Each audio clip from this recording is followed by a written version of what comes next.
Hello students, प्रणाम। आज हम लोग फर्स्ट चैप्टर का सेकेंड पार्ट देखेंगे और वो सेकेंड पार्ट है characteristics and advantages of computer. Right, तो एडवांटेजेस एंड कैरेक्टरिस्टिक मतलब उसके बेनिफिट्स क्या है। ठीक है, तो computers are very useful because of their characteristic. ठीक है, light, automations, accuracy, consistencies, programmability, है ना, बहुत सारे उसके कैरेक्टरिस्टिक्स है। अब कोई भी टास्क को वो कंप्लीट करने के लिए कभी भी किसी और की ज़रूरत नहीं लेता है। जो फर्स्ट है वो है ऑटोमेशंस।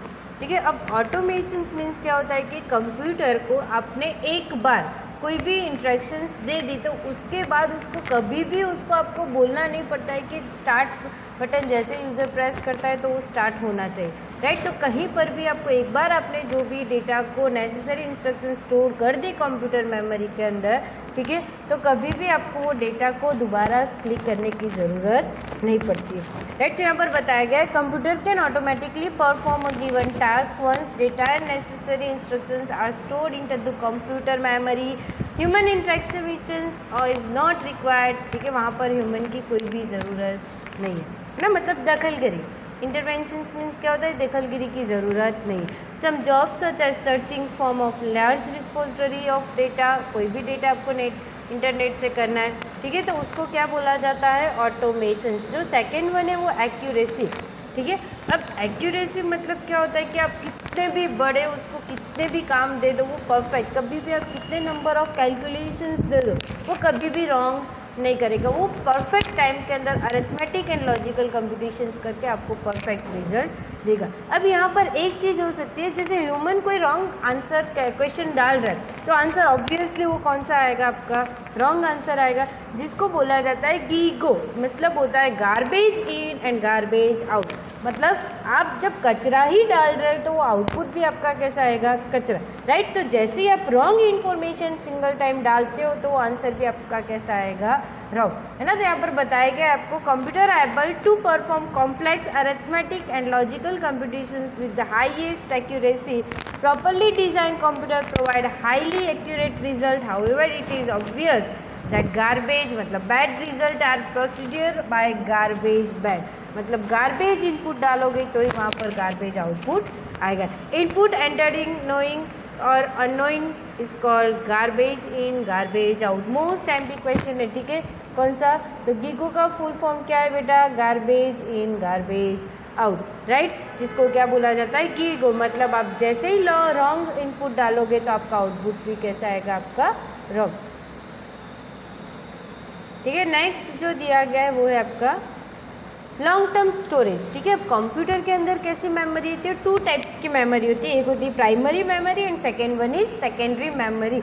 अब प्राइमरी डेटा मतलब आपको शॉर्ट टर्म के लिए जब डेटा यूज़ करना है तो आपको क्या बोला जाता है, उसको प्राइमरी डेटा। पर आप उसको लॉन्ग टर्म के लिए जब यूज़ करने जा रहे हो तो उसके लिए यूज़ किया जाता है सेकेंडरी मेमोरी डिवाइस। ठीक है, सेकेंडरी स्टोरेज के अंदर आप लॉन्ग टर्म के लिए डेटा को स्टोर कर सकते हो और आप उसको रिकॉल्ड कर लग सकते हो, मतलब सेकेंड टाइम यूज़ कर सकते हो, आप दूसरी जगह उसको यूज़ कर सकते हो और आपकी वो मेमोरी के अंदर क्या रहता है, प्रिजर्व स्पेस, मतलब आपको वहाँ पर मेमोरी स्पेस के अंदर जगह दी जाती है। Ability to perform mechanical and repetitive task, मतलब आप नंबर ऑफ टाइम, ठीक है, जैसे ही आपको कोई चीज़ का 5 टाइम प्रिंट चाहिए तो उसके लिए आपको 5 टाइम लिखने की ज़रूरत है नहीं, उसकी आप नंबर ऑफ टाइम्स कॉपी लिख सकते हो, उसको नंबर ऑफ टाइम कॉपी कर सकते हो, तो ये परफॉर्मेंस उसका बेस्ट है।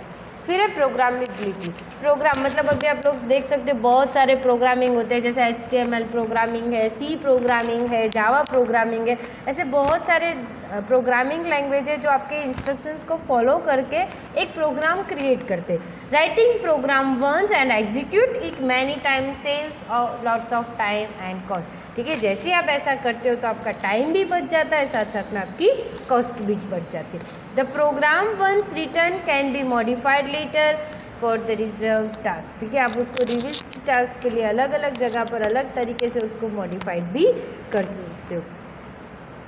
ठीक है, फिर जो दिया गया है आई एम फास्ट, तो फास्ट है अपने से, I am automatic, I am programmable, I can remember stuff for long time. ठीक है, वो बहुत सारी चीज़ को लॉन्ग टाइम के लिए स्टोर कर सकता है और आई एम एक्यूरेट। ठीक है, नेक्स्ट जो दिया गया है वो है software. Okay, software and hardware दोनों अलग चीज़ है। ठीक है। सॉफ्टवेयर मतलब उसको आप टच नहीं कर सकते हो, फिजिकली कोई भी टच कर सकते हो, उसको क्या बोला जाता है, हार्डवेयर, ठीक है। पर सॉफ्टवेयर मीन्स क्या होता है कि कोई भी चीज़ को आप अंडरस्टैंड एंड इंस्ट्रक्शंस देते हो और वो फॉलो जो करता है वो काम किसका होता है, आपके सॉफ्टवेयर। अब कंप्यूटर कैसा है, मल्टीपर्पज़ मशीन। मल्टीपर्पज़ मतलब बहुत सारा काम करता है, पर इट्स नॉट वर्क ऑन, ठीक है, वो खुद से कोई भी काम नहीं करता। It need data and step by step machine understandable instructions to perform the intended task, ठीक है। आपको कोई भी टास्क को कंप्लीट करवाना है तो उसके लिए आपको क्या देना पड़ता है, इंस्ट्रक्शन, और वो इंस्ट्रक्शंस देने के लिए कौन सा होता है, आपका software. This set of instruction is called a program. Most time भी क्वेश्चन है, ठीक है बेटा, किसको बोला जाता है, सेट ऑफ जो इंस्ट्रक्शंस देते हो आपको, ठीक है, उसको क्या बोला जाता है, प्रोग्राम, है ना।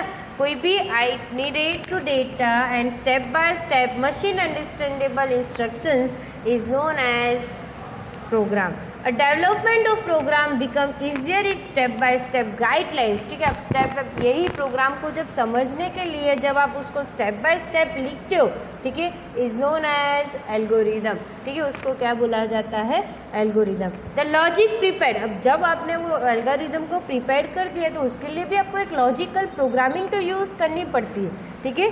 For getting the given task does using the algorithm is known as software, ठीक है। आप एल्गोरिदम का यूज़ करके स्टेप बाय स्टेप जो वर्क करते हो, ठीक है, उसको क्या बोला जाता है, software. Software refers to organisations a collection of computer program data and related documentations about the computer program is known as software, right. Next जो दिया गया है वो कौन सा है, आपका हार्डवेयर। तो हार्डवेयर क्या होता है, फिजिकल टच, है ना, जो फिजिकल एंटिटीज होती है जिसको क्या बोला जाता है, hardware. Unlike software, the hard entities such as keyboard, mouse, central processing unit मतलब CPU and other peripheral device like pen drive, है ना, तो ये सब क्या आपके peripheral device as consider as a physical entities and hence called hardware, ठीक है। इसके लिए उसको क्या बोला जाता है, हार्डवेयर। एंड जो लास्ट टॉपिक है वो कौन सा है, आपका फर्मवेयर। कंबाइनेशन ऑफ, ठीक है, और coupled with software and hardware is known as firmware, ठीक है। आपका जो combination of software and hardware है, लाइक ट्रैफिक लाइट्स है, वॉशिंग मशीन। अब वॉशिंग मशीन क्या है, एक हार्डवेयर डिवाइस, ठीक है, पर उसके अंदर भी आपको पता है, भले वो कंप्यूटर नहीं, पर उसके अंदर भी एक चिप यूज़ की जाती है, एम्बेडेड चिप, ठीक है, जिसको क्या बोला जाता है, एम्बेडेड चीज़, जिसके अंदर सॉफ्टवेयर होता है। और वॉशिंग मशीन की जो बॉडी है उसको क्या बोला जाता है, हार्डवेयर। तो उसके अंदर कंबाइनेशन ऑफ सॉफ्टवेयर एंड हार्डवेयर, और अब coupled with hardware and software जो होता है उसको क्या बोला जाता है, फर्मवेयर। जैसे ट्रैफिक लाइट्स है, लाइट्स, ठीक है, पर उसके अंदर भी एक मशीन एम्बेडेड चिप रखी है जो हर एक 30 सेकेंड के बाद green colour, orange colour, red colour वो अपने आप चेंज होता है। वहाँ पर कोई पर्सन खड़ा होता है जो ऑरेंज लाइट प्रेस करता नहीं, है ना। फिर डिजिटल कैमरा है, माइक्रोवेव है, सब मदर और सॉफ्टवेयर भी है जो आपके क्या है, आपके फर्मवेयर। यहाँ पर आपका फर्स्ट चैप्टर कंप्लीट हो रहा है, सेकेंड चैप्टर हम लोग नेक्स्ट लेक्चर के अंदर देखेंगे।